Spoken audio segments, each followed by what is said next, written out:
Hello and welcome to Emergency Medicine video. In this section, we will talk about appendicitis. Appendicitis is common. It affects about 1 in 1,000 people per year.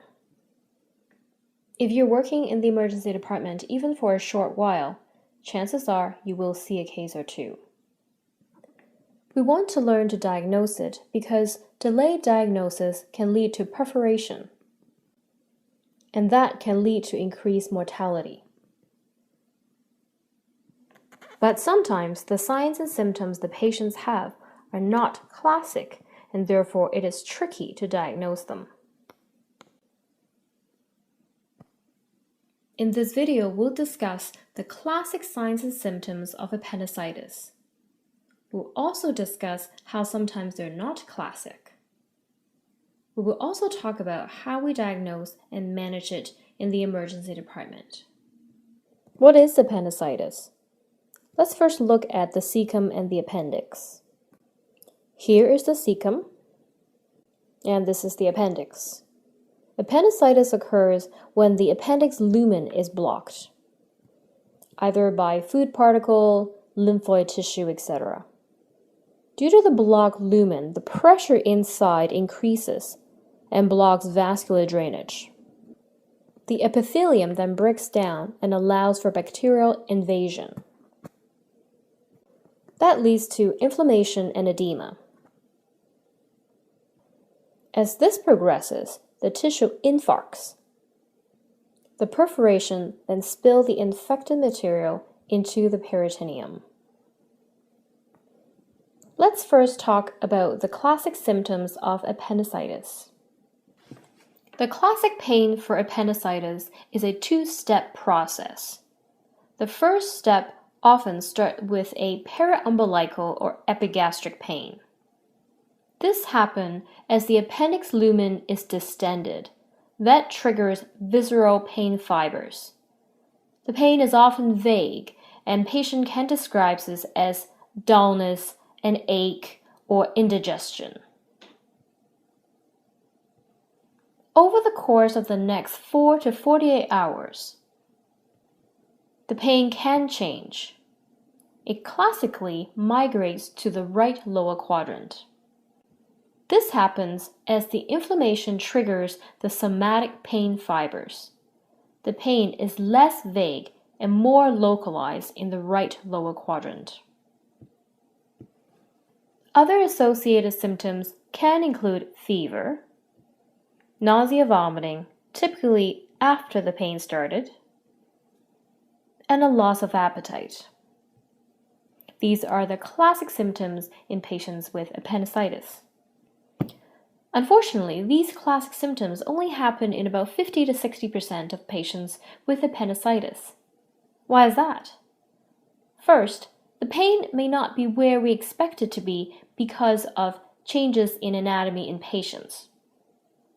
If the patient's appendix is behind the cecum or retrocecal, like here, then the appendicitis will give pain not in the right lower quadrant.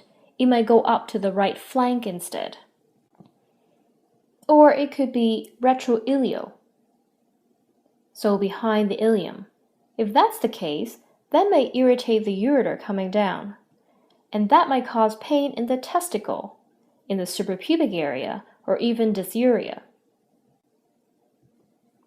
If the appendix is really low down in the pelvis, that can lead to pain not in the right lower quadrant, but in the midline or even in the left lower quadrant. Sometimes patients can even complain of pain in the rectum. In terms of the associated symptoms, not all patients will have the fever, vomiting, or the anorexia. So, what can we use as the most helpful symptoms? Of all the symptoms we talked about, the most helpful, i.e. the one with the highest likelihood ratio, is right lower quadrant pain. The second most helpful is the fact that the pain migrates from periumbilical area to the right lower quadrant. The third most useful symptom is pain before vomiting. Those are the most useful symptoms, but again, Because of the anatomical variation, not all the patients will have pain in where we expect them to be. What about physical examinations? What signs can help us? The classic sign of the patient with appendicitis is someone who is lying still, who does not want to move. They may also have a low-grade fever.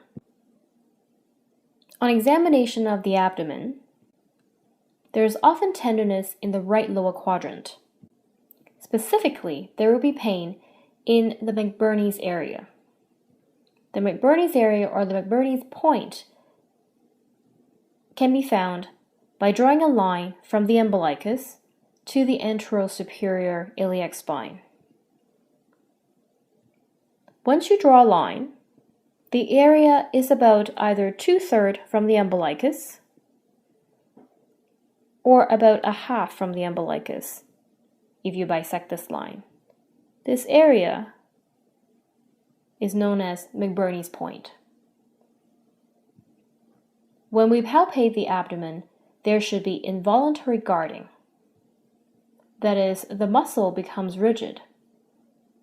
There should also be rebound as well. Rebound tenderness is when the patient tells you that their pain is worse when you let go of your hand than deep palpation. There are also other signs that might help us as well.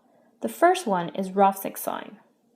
That is when you palpate the left lower quadrant, patient has pain in the right lower quadrant. So a sign is pain with either passive extension or active flexion of right hip against some sort of resistance. So it could be your hand pushing against the right hip flexing. That can signify a retrocecal appendicitis. An obturator sign is pain with passive internal rotation of the right hip. That can signify a pelvic appendicitis. But as you can imagine, these signs may not be very helpful. One, they're not in all patients. It all depends on a lot of their own anatomy. Second, if the course of the appendicitis is quite early, they're just not there yet. Out of those, the most helpful on physical examination is involuntary guarding.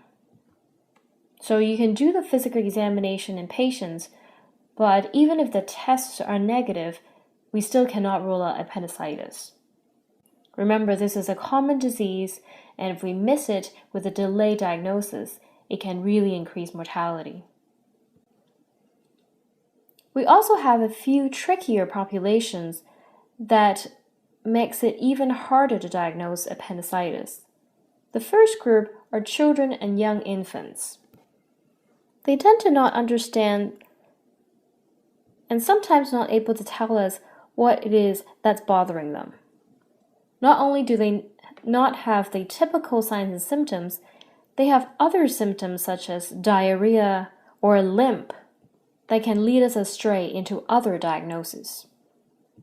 The second group are the elderly. They often have more subtle signs and symptoms. They can often present late in the disease course.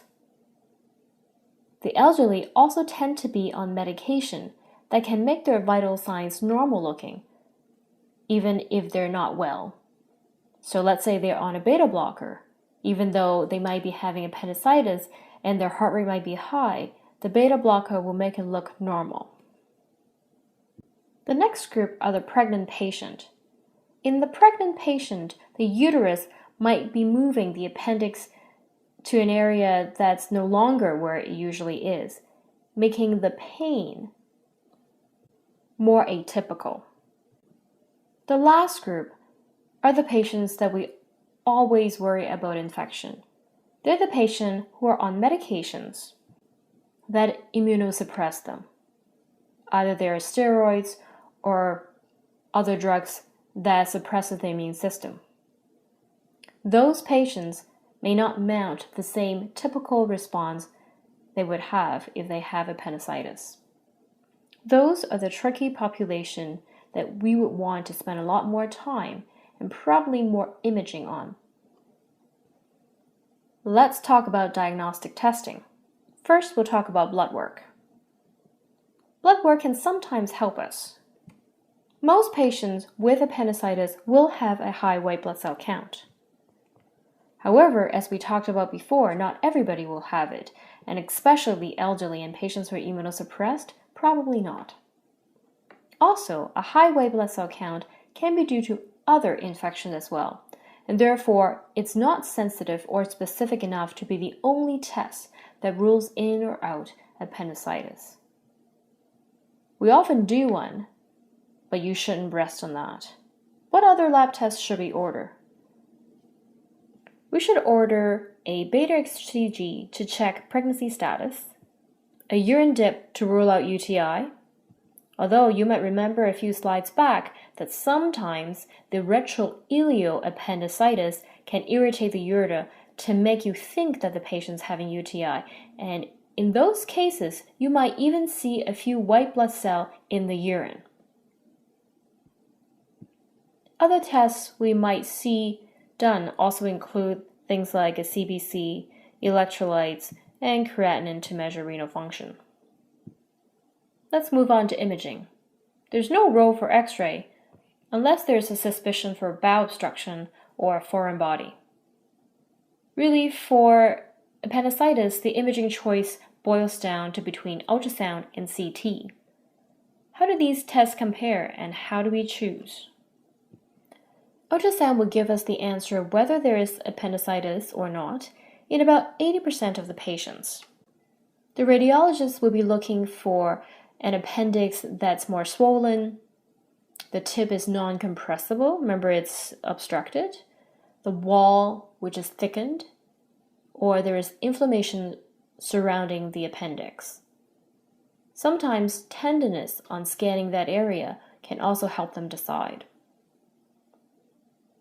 Ultrasound has a big advantage of no ionizing radiation, making it a perfect choice for pregnant patients and younger patients.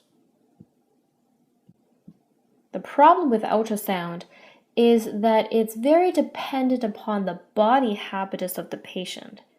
The ultrasound waves have to get to the appendix.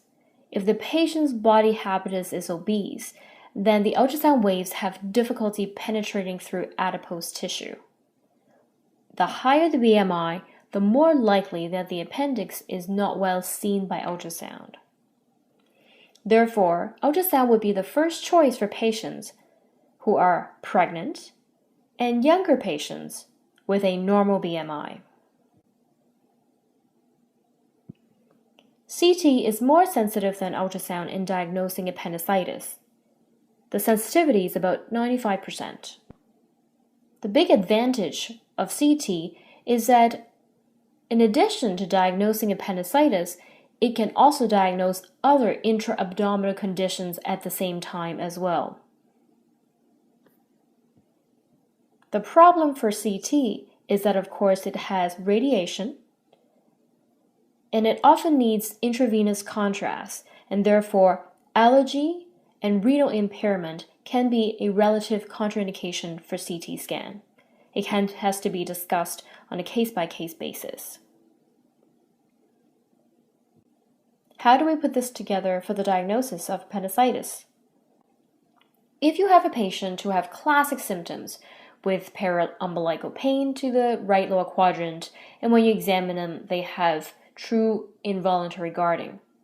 Once other causes have been ruled out, in some centers, a surgeon might be involved at this point, and they can decide whether they want imaging or not. These patients are relatively easy to diagnose. What about the patient who have a few atypical symptoms? We often will need imaging to help us. If the patient is young or pregnant, we will start with an ultrasound. If the ultrasound is not conclusive and we're still worried about appendicitis, CT will be the next step in non-pregnant patient. In some centers, they would choose to MRI patients who are pregnant. That should be done in conjunction with consulting radiology and general surgery. For all others, particular people with a higher BMI, CT might be the first choice of imaging. How do we treat it? Once the diagnosis is made, we give IV antibiotics that cover gram-positive, gram-negative, and anaerobes. A surgeon also needs to be involved. In most cases, the patient will have surgery. In some cases, the surgeon might offer antibiotics only as an option instead of appendectomy. This option will be surgeon and center specific, and so you would definitely want to discuss it with your consultants. In summary, we discussed the diagnosis and management of appendicitis. Keep in mind that even though typical symptoms are easy to spot, many patients have atypical signs and symptoms and can be very tricky. Remember the specific population: the elderly, the young, the pregnant patient, and the immunocompromised patient. We cannot rely on one clinical test or lab value to rule out the diagnosis. To confirm, we'll either need ultrasound or a CT scan. We hope you enjoy it. Thank you for watching.